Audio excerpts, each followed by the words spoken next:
మోడీ గారి మీటింగ్లో కొన్ని వ్యాఖ్యలు చేయడం జరిగిందిగా, ముఖ్యంగా గోల్డ్ కొనొద్దు, వర్క్ ఫ్రమ్ హోమ్స్ చేసుకోవడానికి చూడండి, వర్క్ ఫ్రమ్ క్లాసెస్ చేసుకోవడానికి చూడండి, ఇంధనం ఖర్చులు తగ్గించండి, పెట్రోల్ కానీ నూనెలు కానీ తగ్గించండి, వాడకాలు, విహారయాత్రలు తగ్గించండి అన్నారు. వీటిపైన మీ అభిప్రాయం ఏంటి?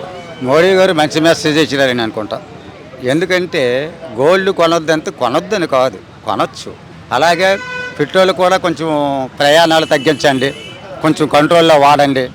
అంటే మనకి పెట్రోల్ కొరత ఉంది, ప్లస్ బంగారం పైన వచ్చావా పేద ప్రజలు కొనుక్కోలేకపోతున్నారు. కొంచెం ఆగితే కొనుక్కో బంగారం రేట్లు కూడా తగ్గొచ్చేమో, ప్రతి ఒక్కరు కొనుక్కునే అవకాశం ఉంటుందని మెసేజ్ ఇవ్వచ్చు అని కూడా అర్థం. అంటే ఈ విధంగా చూసుకున్నట్టయితే మనకి ఎలక్ట్రిక్ వాహనాలు కానీ మెట్రోలు కానీ వాడండి అని చెప్తున్నారు. మరి అప్పుడు విద్యుత్ కొరత అనేది ఏర్పడుతుంది కదా, మరి దానిపైన మీ అభిప్రాయం? కొరత ఏర్పడుతుంది, కానీ దానిపైన ఏదైనా ఒక సొల్యూషన్ ఉంటుంది కాబట్టి విద్యుత్ వాహనాలు వాడండి అన్నారు. దానిపైన ఏదో ఒకటి ఏర్పాటు చేస్తారు మోడీ గారు. అంతే తప్పితే ఈ వాహనాలు కొనొద్దని కాదు, ఇటుపైన కాదు.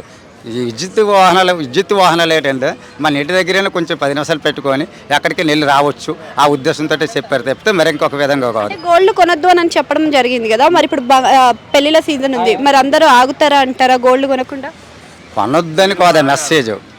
కొన్ని రోజులు మనం వెనకబడి చేస్తే కొన్ని రేట్లు తగ్గుతాయి, ప్రతి ఒక్క సామాన్యుడు కూడా కొనుక్కోవాలనే ఉద్దేశం అయితే తప్పితే గోల్డ్ కొనొద్దంటే ప్రభుత్వానికి కూడా గోల్డ్ సేల్స్ అయితే వెళ్తాయి, ట్యాక్స్ రూపంగా వెళ్తుంది కదా ఆదాయం.